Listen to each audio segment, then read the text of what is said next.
Sébastien, tu m'envoies un peu de lumière? Ah, merci.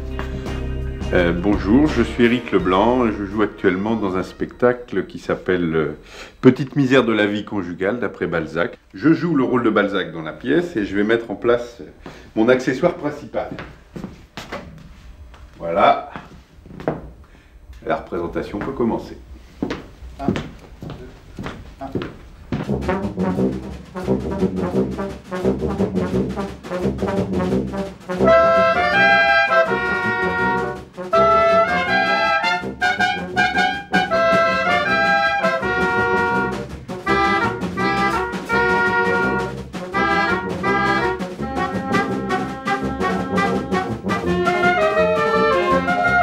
« 50%, je crois, des emplois dans le monde de la télévision et dans le monde du spectacle en règle générale sont occupés par des employés qui signent des contrats d'intermittents du spectacle. » Pour la liberté de choix que donne ce statut.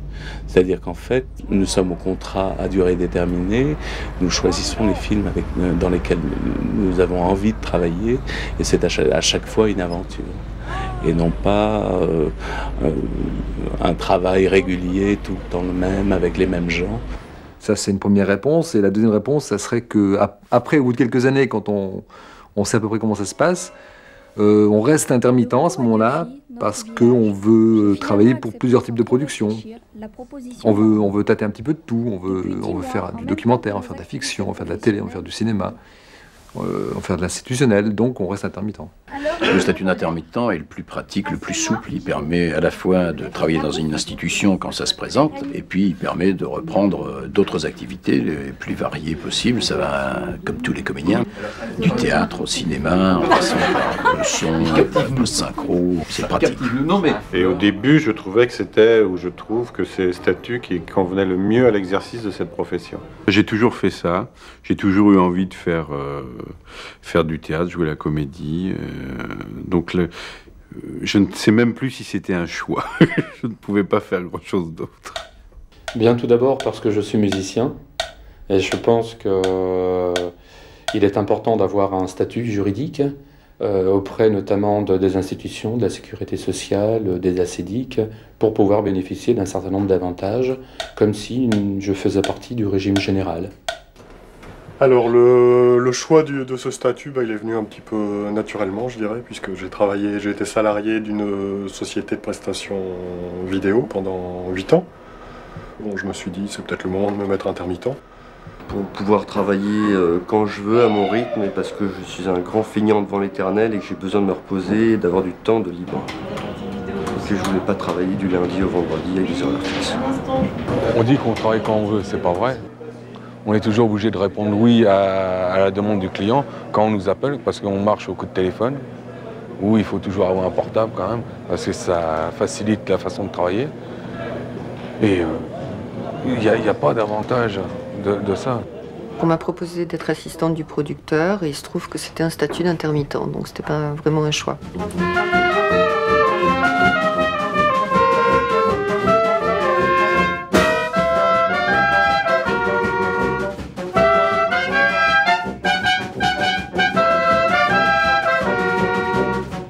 L'avantage pour l'employé, pour le salarié, c'est l'accès à un système d'ACDIC et à une ANPE spécialisée dans le spectacle, sous des conditions extrêmement difficiles, des conditions d'heures, des conditions de qualification. Les avantages, justement, c'est d'être libre, entre guillemets, donc de choisir son employeur, d'être demandé aussi par des employeurs, et de ne pas être, j'allais dire, corvéable à merci par un tableau de service. Et donc de préserver l'intérêt de la profession. C'est la grande chance de faire un métier qu'on aime, je crois que c'est assez rare. Quand on ne s'entend pas avec quelqu'un, on sait qu'on ne retravaillera plus avec lui. Enfin, on décide de ne plus retravailler avec lui. Ce statut d'intermittent du spectacle a l'avantage pour les artistes, quelle que soit leur spécificité, de pouvoir se retrouver chez eux, travailler l'instrument. Pas essentiellement l'instrument, on travaille aussi la rythmique, l'écriture, et de pouvoir aussi composer et arranger certains morceaux. L'avantage principal, je dirais, c'est la diversité dans les pratiques, c'est qu'on peut être un matin dans un studio à doubler un dessin animé, sur un plateau de cinéma l'après-midi à jouer une scène d'amour, et puis passer sa soirée au théâtre. Les avantages sont surtout pour le patron. Le patron d'une entreprise de spectacle est le seul patron en France à pouvoir vraiment employer en janvier 300 personnes et en février 3 personnes seulement. Ça lui donne une totale flexibilité. Donc pour moi, l'avantage du statut d'intermittent du spectacle, c'est surtout un avantage pour l'employeur. Les femmes ne croient pas plus aux affaires de leur mari que les directeurs de théâtre à la maladie des acteurs. Le principal inconvénient, c'est justement l'intermittence, c'est-à-dire que c'est une très grande précarité, puis une certaine angoisse du lendemain. Le souci dans l'état des rémunérations, c'est qu'elles sont comme la profession intermittente, et que c'est quand on en a le plus besoin qu'elle manque le plus. Bon, et donc ça, c'est quelque chose de particulier à gérer, quoi. Les inconvénients, c'est exactement ça, c'est la précarité totale. C'est-à-dire qu'on ne sait pas, si on aura du travail demain. Donc j'ai l'impression que mon salaire, que dans le montant de mon salaire, est intégré cette idée de précarité, justement. On ne sait jamais en fait si on aura du boulot pour le lendemain, pour le mois suivant, pour le mois d'après. On ne peut jamais planifier, on est toujours dépendant un peu du travail qui va nous arriver ou ne pas nous arriver. C'est que le statut se dégrade au fur et à mesure depuis presque au moins 15 ans, que c'est quand même un statut précaire, qu'au fur et à mesure qu'on vieillit et qu'on a des charges de famille, eh bien c'est quelque chose qui peut inquiéter davantage que quand on démarre. Les inconvénients, c'est que la vie de famille est difficile. La vie de famille est toujours, à chaque déplacement, on est séparé de sa famille.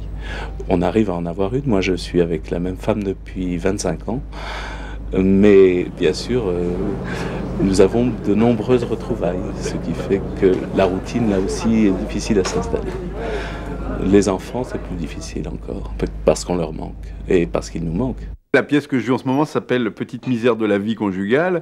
Je ne pense pas avoir plus de misère que les personnages que nous interprétons sur scène. Bonjour à tous, bienvenue sur l'antenne de France 3 aujourd'hui. Les inconvénients, c'est bien entendu quand il faut galérer pour avoir ses heures. Je crois que ça dépend vraiment du domaine dans lequel on évolue, quoi. Il y a des années plus difficiles, mais jusqu'à maintenant, je touche du bois, ça n'a jamais été un problème pour moi. Les 507 heures, pour beaucoup de gens, la majorité des intermittents, c'est quand même une barre placée très haut, quoi.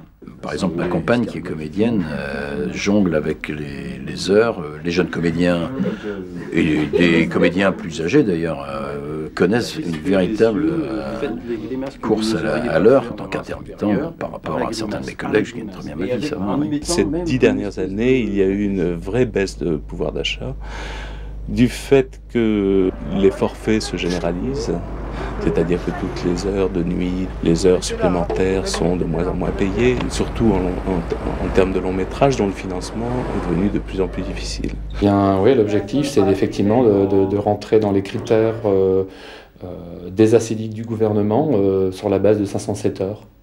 Pour pouvoir bénéficier d'un statut d'intermittent du spectacle. J'entends parler de 676 heures à effectuer sur les 8 mois, ce qui me paraît énorme. Depuis quelques années, je travaille beaucoup au théâtre. J'ai quelques ouvertures avec le cinéma et la télévision, donc je n'ai pas de souci majeur de réunir ce quota d'heures. Mais j'aurais envie de dire que c'est quasiment quelque chose d'exceptionnel.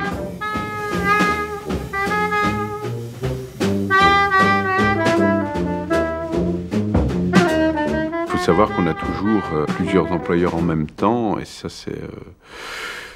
c'est une des règles du jeu de l'intermittence, quoi. Je dois avoir actuellement 650 feuilles de paye depuis 20 ans, et dessus il y a peut-être, je sais pas, 100 ou 120 employeurs différents. France 3 essentiellement. C'est aussi l'avantage de ce statut, c'est qu'on peut faire d'autres expériences, tout en ayant un employeur régulier.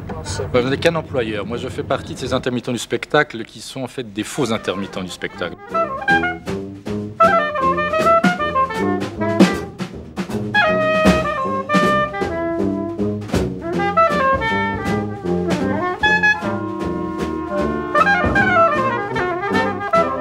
crois que la qualité principale d'un intermittent, c'est... La disponibilité, c'est essentiel.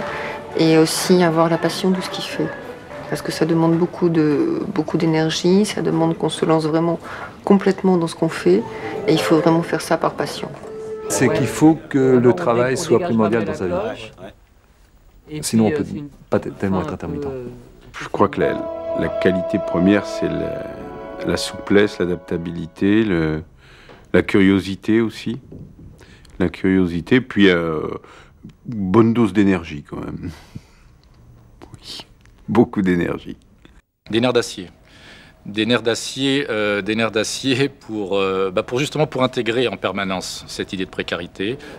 Donc des nerfs d'acier par rapport aux acédiques. À mon sens, je pense vraiment que pour être intermittent, il faut être solide dans la tête. C'est-à-dire et ne pas avoir peur du risque, quoi, ne pas se soucier de ne pas avoir d'argent le mois d'après. Les qualités d'un intermittent, c'est qu'il est toujours obligé de se remettre en question pour pouvoir toujours se faire apprécier par les sociétés qui l'emploient. Essayer d'avoir un relationnel toujours correct avec tout le monde, sans pour autant ne pas dire ce qu'on pense et cacher son jeu aussi, c'est pas la peine, puisque de toute façon ça se sentira a posteriori. Donc essayer d'être franc et calme et naturel avec les gens, je pense. La qualité, c'est ça, c'est la patience, la curiosité, l'ouverture, la disponibilité, et puis savoir qu'on va souffrir et qu'il faut faire avec. C'est comme le trac. C'est avant tout, à partir du moment où on est musicien, c'est d'avoir une exigence sur la qualité musicale de l'interprétation instrumentale pour pouvoir effectivement être reconnu par un certain nombre d'employeurs occasionnels.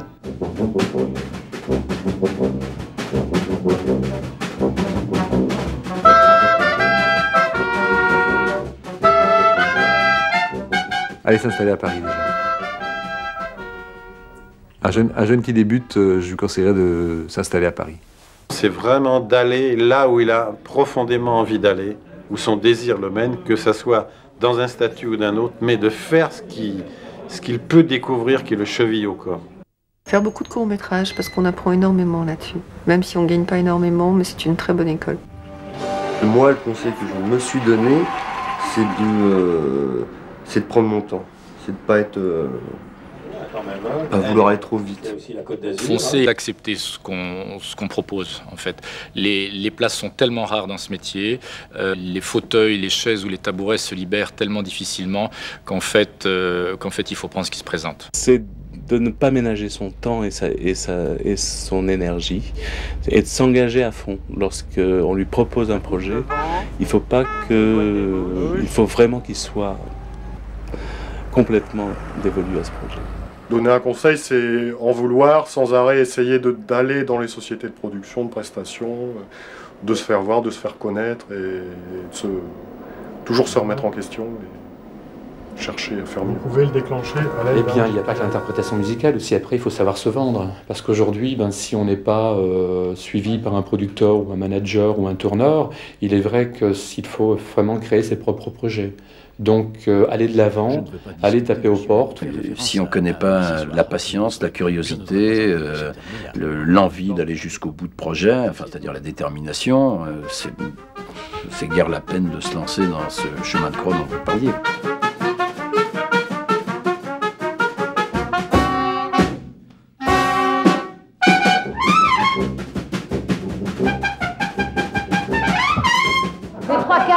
Ceux qui sont comédiens ne le seront plus. Ils vont aller retrouver tous ceux qui n'ont plus rien. Mais c'est très dur déjà 507 heures. Comment voulez-vous faire plus?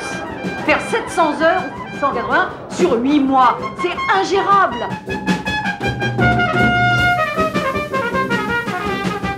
Je vois pas comment je pourrais bouffer si j'ai que mon salaire, que mes revenus avec mes heures où je travaille. Votre profession? Je suis décorateur.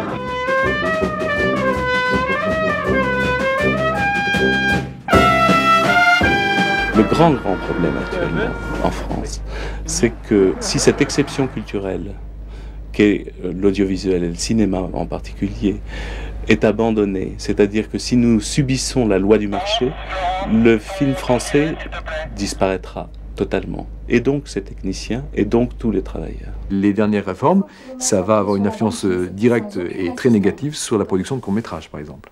Dans la mesure où on aura des indemnités ACEDIC beaucoup plus faibles, on sera beaucoup moins enclin à accepter de travailler bénévolement pour aider des jeunes réalisateurs à faire des courts-métrages. Bah, c'est assez inquiétant parce que si c'est une remise en cause au niveau des heures, bon, ça sera encore pire pour les artistes que maintenant. Si c'est nous intégrer un statut de CDD, je crois qu'il y a beaucoup de gens qui vont en perdre et qui vont être obligés d'abandonner le métier. C'est un statut qui se tient, qui est correct, il y a certainement des aménagements à apporter, mais on est loin d'être les privilégiés qu'on dit. Ce que je souhaite, c'est qu'on puisse continuer à travailler normalement, je dirais, entre guillemets, qu'il y ait encore un maximum de gens qui puissent être intermittents, tant dans les techniciens que dans les comédiens, pour permettre la diversité qui, dans l'art, est quand même quelque chose de fondamental. L'avenir parlera pour nous. La plupart du temps, maintenant, les contrats sont requalifiés. Même pour les juges, en cas de conflit entre employés et employeurs, le contrat d'intermittent du spectacle ne tient plus vraiment la route. De toute façon, je dirais que c'est un statut privilégié et qu'on a beaucoup de chance d'avoir en France, puisque je sais qu'en Belgique, où je travaille, les intermittents n'ont pas du tout cette chance. Ils facturent et quand ils ne travaillent pas, ils ne sont pas payés. Et c'est sûr que si le nombre d'heures augmente, ça sera difficile pour tout le monde, ça c'est clair.